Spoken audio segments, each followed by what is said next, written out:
Shalom teman-teman Youth yang terkasih dalam Tuhan Yesus Kristus. Bersyukur pada hari ini kita boleh bertemu kembali dalam ibadah Youth. Saya berharap teman-teman semuanya dalam keadaan baik, sehat.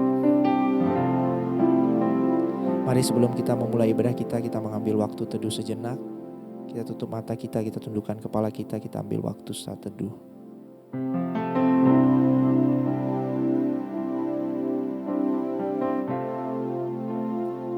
Kita mau datang ke dalam hadirat Tuhan.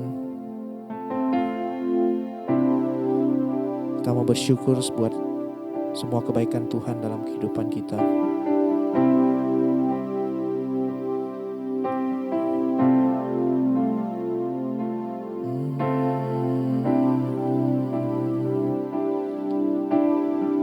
Kita juga membawa segala permasalahan kita,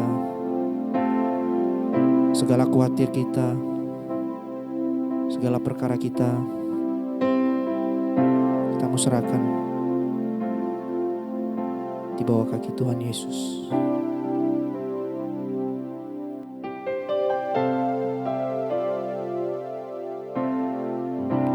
Segala perkaraku ku serahkan padamu, Allah pembelaku. Segala khawatirku, segala khawatirku ku taruh di kakimu, Allah pemeliharaku. Segala perkaraku ku serahkan padamu, Allah pembelaku. Segala khawatirku ku taruh di kakimu, Allah pemeliharaku. Bila Kau yang membuka pintu, tak ada satu pun yang dapat menutupnya. Bila Kau yang mengangkat aku, tiada yang dapat merendahkanku. Mari sekali lagi kita katakan segala perkaraku. Segala perkaraku ku serahkan padamu, Allah pembelaku. Segala khawatirku ku taruh di kakimu, Allah pemeliharaku. Bila Kau yang membuka pintu, tak ada satu pun yang dapat menutupnya. Bila Kau yang mengangkat aku, tiada yang dapat merendahkanku. Bila Kau yang membuka pintu, tak ada satu pun yang dapat menutupnya. Bila Kau yang mengangkat aku, tiada yang dapat merendahkanku. Tiada yang dapat merendahkanku. Tiada yang dapat merendahkanku.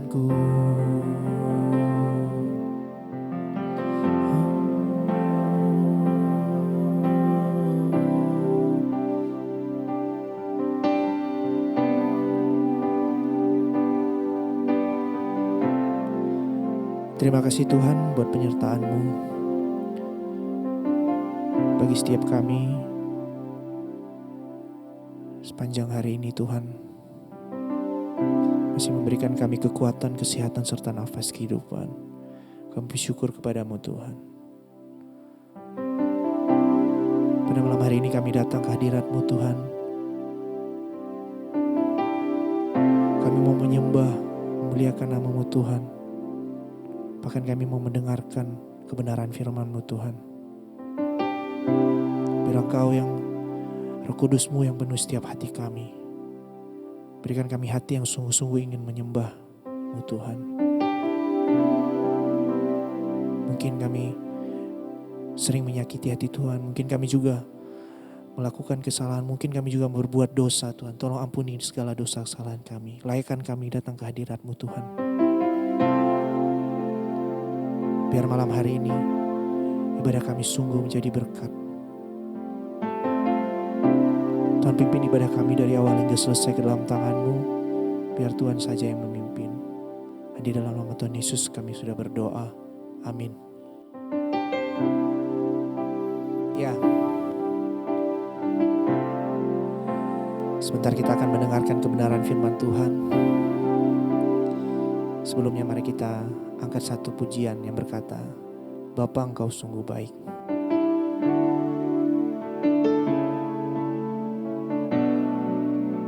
Siapkan hati dan pikiran kita untuk mendengarkan kebenaran firman Tuhan.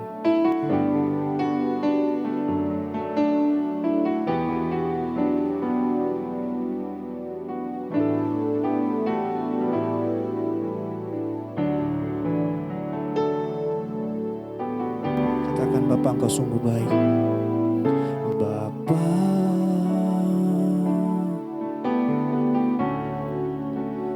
Engkau sungguh baik. Kasih-Mu melimpah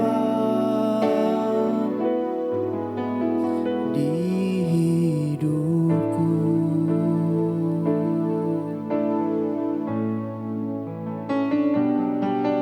Bapa,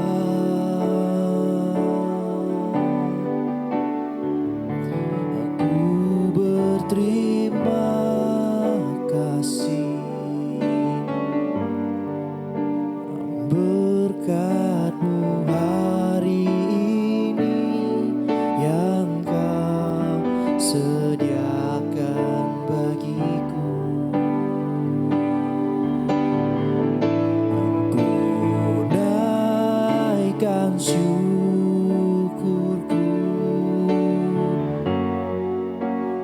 buat hari yang Kau beri. Entah habis-habisnya kasih dan rahmat-Mu selalu baru dan tak pernah terlambat. Pertolongan-Mu besar, setia-Mu di sepanjang hidupku. Mari kita katakan sekali lagi, Bapa Engkau sungguh baik. Sungguh Bapa,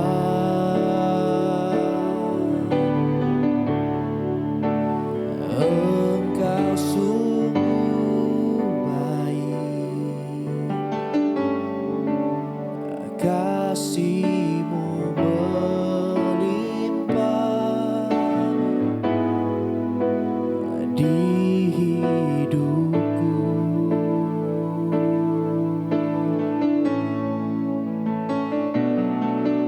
Bapa,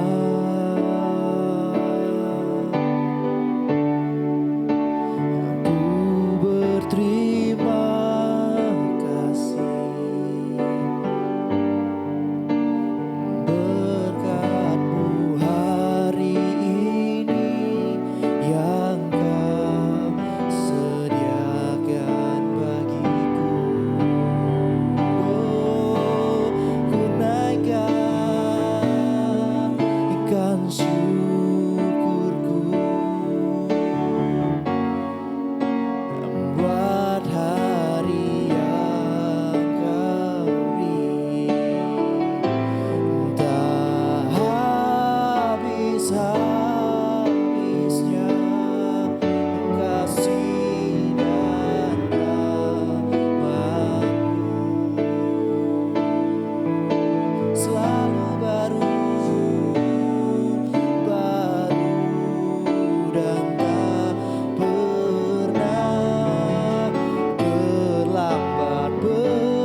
Halo, selamat malam teman-teman pemuda Gereja Kristen Kalam Kudus Ambon. Kita bertemu kembali di dalam ibadah pemuda di malam ini. Mari memulainya di dalam doa. Bapa kami yang di sorga, kami mengucap syukur ya Tuhan untuk kasih setia Tuhan yang terus memberkati kehidupan para pemuda Gereja Kristen Kalam Kudus Ambon. Ketika kebenaran firman Tuhan akan disampaikan di malam ini, penuhi hati setiap pemuda gereja kami ini ya Tuhan, supaya mereka sungguh-sungguh menjadi anak-anak pemuda Tuhan yang senantiasa memandang kepada Tuhan, mengenal siapa Tuhan yang mereka sembah, dan Tuhan berikan mereka hati yang senantiasa haus dan lapar akan kebenaran firman Tuhan. Murnikan, sucikan setiap hati mereka Tuhan, supaya Roh Kudus leluasa berbicara kepada mereka, bahkan ketika kebenaran firman ini telah usai. Terima kasih ya Bapak, kami serahkan waktu pemberitaan kebenaran firman ini ke dalam tangan-Mu. Di dalam nama Tuhan Yesus kami berdoa, kami mengucap syukur. Amin. Ya teman-teman pemuda, di malam ini kita akan membaca kebenaran firman Tuhan dari 2 Korintus pasal yang ketiga, ayat yang ke-17 sampai ayat yang ke-18 yang berkata demikian. Sebab Tuhan adalah roh, dan di mana ada roh Allah, di situ ada kemerdekaan. Dan kita semua mencerminkan kemuliaan Tuhan dengan muka yang tidak terselubung. Dan karena kemuliaan itu datangnya dari Tuhan yang adalah roh, maka kita diubah menjadi serupa dengan gambarnya dalam kemuliaan yang semakin besar. Ya, demikian kebenaran firman Tuhan. Nah, tema di malam ini itu adalah kekuatan dari perubahan. Nah, teman-teman pemuda Jemaat Gereja Kristen Kalam Kudus Ambon, nah, kalau kita membaca ini surat Paulus kepada jemaat di Korintus yang kedua. Nah, latar belakang surat ini adalah keinginan Paulus untuk menyangkal pengajaran yang salah yang terjadi di dalam jemaat Korintus pada masa itu. Nah, pada masa itu ada guru-guru palsu yang memberikan pengajaran yang salah kepada jemaat. Mereka bukan memberitakan Injil dengan benar, tapi malah mereka memiliki keinginan untuk mengambil keuntungan di tengah-tengah pengajaran mereka. Kalau dalam pasal 2 ayat yang ke-17 itu dengan jelas dikatakan mereka memiliki motivasi untuk mencari uang di dalam pengajaran mereka. Nah, kemudian karena Paulus mendengar akan adanya pengajaran yang salah ini, maka dia berusaha untuk mengarahkan kembali pengajaran dari guru-guru palsu ini. Bahkan kalau kita melihat guru-guru palsu ini juga mempertanyakan kerasulan Paulus, mempertanyakan kelayakan dari pelayanan Paulus. Nah, untuk itulah Paulus dalam surat 2 Korintus ini kembali hendak memperbaiki apa yang salah yang terjadi di dalam pengajaran guru-guru palsu itu, dan Paulus menyatakan dirinya bahwasanya dia adalah memang seorang rasul yang diangkat sendiri oleh Kristus, dan bahwa dia adalah seorang pelayan firman yang benar, yang murni, yang tidak memiliki motivasi tertentu atau motivasi pribadi untuk keuntungan diri sendiri.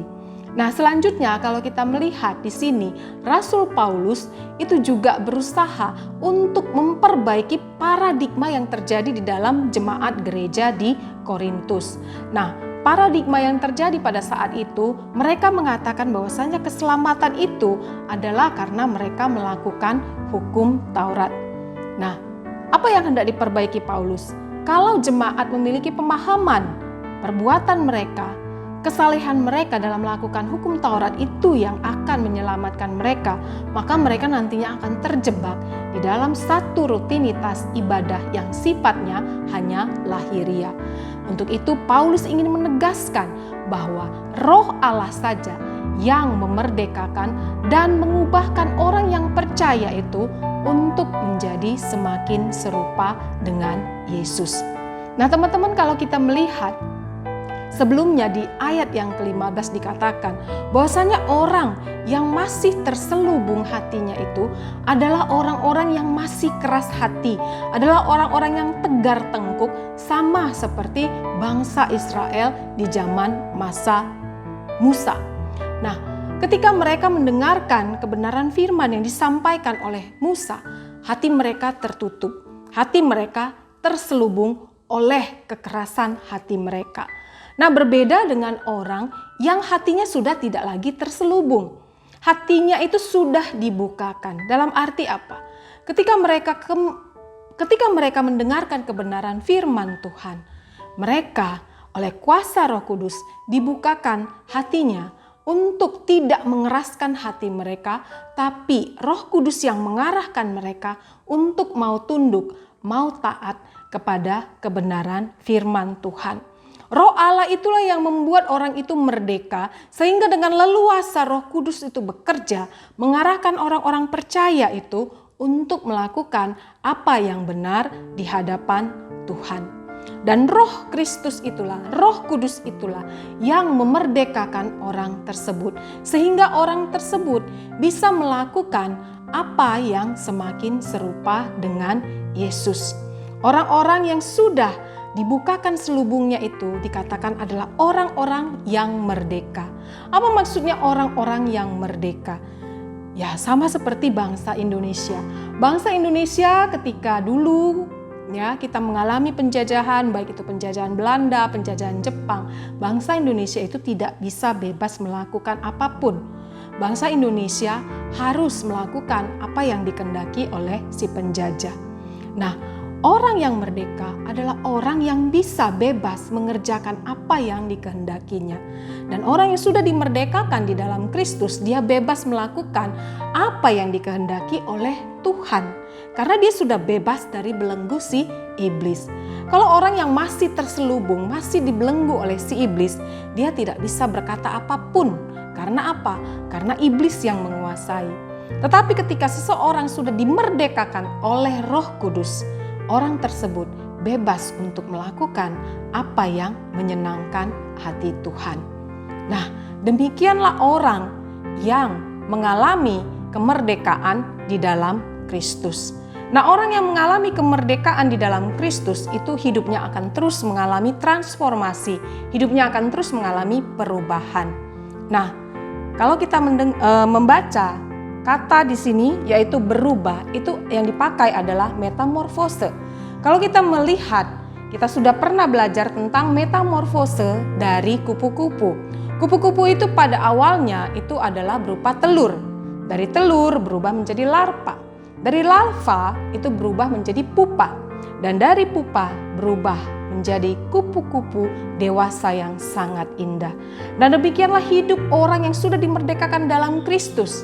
Saat dia dimerdekakan, itu adalah titik balik hidupnya, di mana ia akan terus berproses, terus mengalami perubahan hari demi hari, semakin serupa dengan Yesus. Bahkan akhir hidupnya, segala perbuatannya itu akan indah seperti seekor kupu-kupu yang kita pandang sangat indah. Nah, jemaat pemuda Gereja Kristen Kalam Kudus Ambon, kalau kita melihat setiap proses yang kita jalani sebagai orang-orang yang sudah dimerdekakan dalam Kristus, hari-hari yang kita jalani mungkin kita mengalami suka, mungkin kita mengalami duka, tapi ingatlah itu semua diizinkan Tuhan untuk memproses kita supaya hari demi hari hidup kita semakin akrab dengan Tuhan, bahkan hidup kita semakin menyenangkan Tuhan, bahkan yang terutama adalah semakin serupa dengan Yesus. Nah, jadi bagi kita orang-orang yang sudah dimerdekakan dalam Kristus, dosa yang lama itu, kebiasaan-kebiasaan yang lama itu semua harus kita tanggalkan. Kita harus mengalami perubahan, bukan seperti Transformer atau Power Ranger, ya. Film-film yang kita tonton itu mereka bisa berubah dalam sekejap. Tapi kalau orang-orang yang sudah dimerdekakan itu, mereka mengalami proses. Seperti saya katakan tadi, ada suka, ada dan duka, ada duka. Nah, kebiasaan-kebiasaan lama itu lambat laun akan kita tinggalkan. Apa saja dosa-dosa lama, apa saja kebiasaan-kebiasaan hidup manusia kita yang lama itu. Mungkin kita selama ini candu main game, atau candu gawai, atau mungkin selama ini kita candu merokok, atau mungkin kita candu pornografi, atau mungkin candu-candu yang lain yang membuat kita jauh dari Tuhan. Nah, kebiasaan-kebiasaan lama ini lambat laun itu harus kita tinggalkan. Mungkin tidak serta-merta kita meninggalkannya. Seperti Transformer atau Power Ranger tadi, mungkin tidak serta-merta. Tapi ingat, ada Roh Kudus yang memerdekakan. Untuk itu, bagi orang-orang yang sudah dimerdekakan dalam Kristus, mari kita terus melihat hati kita. Kita koreksi terus diri kita, apa saja manusia lama kita yang harus kita tundukkan di hadapan Tuhan. Apakah kita sebelumnya menjadi orang yang suka emosinya meledak-ledak, atau kalau ada orang yang memberikan nasihat, kita itu adalah orang yang melakukan self-defense, yang tidak mau mengakui segala kesalahan dan pelanggaran kita, maka tinggalkanlah itu semua. Semakin hari kita harus diubahkan seperti kupu-kupu yang indah tadi. Karena apa? Kristus menghendaki kita yang sudah dimerdekakan oleh Roh Kudus itu semakin hari hidupnya semakin serupa dengan Yesus. Nah, teman-teman pemuda, ketika saat ini pun wabah COVID-19 terus melingkupi kehidupan kita, kita tidak bisa berkata itu musuh yang harus kita hindari. Tapi dengan kehidupan normal yang baru, mau tak mau kita harus beraktivitas. Nah, di tengah-tengah lingkungan kita, banyak godaan-godaan yang mengancam kita untuk kembali kepada manusia lama kita. Bagaimana cara kita untuk tetap bisa menjadi orang-orang yang merdeka, berkata tidak kepada dosa, bergaullah akrab dengan firman Tuhan. Apapun kebenaran firman yang teman-teman dengar, mintalah Roh Kudus memberikan teman-teman hati yang mau tunduk, hati yang mau taat, supaya teman-teman semakin hari hidupnya semakin indah, semakin serupa dengan Yesus. Mari kita berdoa. Bapa di surga, kami bersyukur ya Tuhan untuk kebenaran firman yang sudah kami dengar. Berikan kami semua Tuhan, teman-teman pemuda ini hati yang mau taat, hati yang mau tunduk kepada Tuhan. Tuhan, saat ini ketika ada teman-teman pemuda yang hendak mengakui dosa-dosa manusia lamanya di hadapan Tuhan, Tuhan ampunilah, dan Tuhan yang ubahkan mereka hari demi hari, supaya mereka Tuhan boleh memiliki ketaatan, ketundukan di dalam kebenaran firman Tuhan. Hari-hari mereka Tuhan boleh senantiasa terus mengalami perubahan demi perubahan, proses demi proses, pengudusan demi pengudusan Tuhan mereka alami sepanjang kehidupan, terkhusus tengah-tengah wabah COVID ini ya Tuhan. Arahkan hati dan pikiran mereka untuk tetap tertuju kepada Tuhan, semakin mengenal siapa Tuhan yang mereka sembah. Dan berkat Tuhanlah yang mengikuti mereka akan pencarian jati diri mereka, akan pencarian masa depan mereka Tuhan, pekerjaan mereka, studi mereka, keluarga mereka Tuhan dimanapun berada, Tuhanlah yang memberkati. Tuhan Engkau yang mencukupkan segala sesuatu yang mereka butuhkan. Tuhan bawa mereka untuk terus merendahkan diri di hadapan Tuhan, sehingga Roh Allah bekerja secara leluasa, membimbing dan menuntun mereka semakin hari semakin serupa dengan Yesus. Terima kasih ya Bapa. Inilah doa kami, pengharapan kami yang kami naikkan hanya di dalam Yesus Kristus, Tuhan kami. Amin. Salam sehat selalu, Tuhan Yesus memberkati.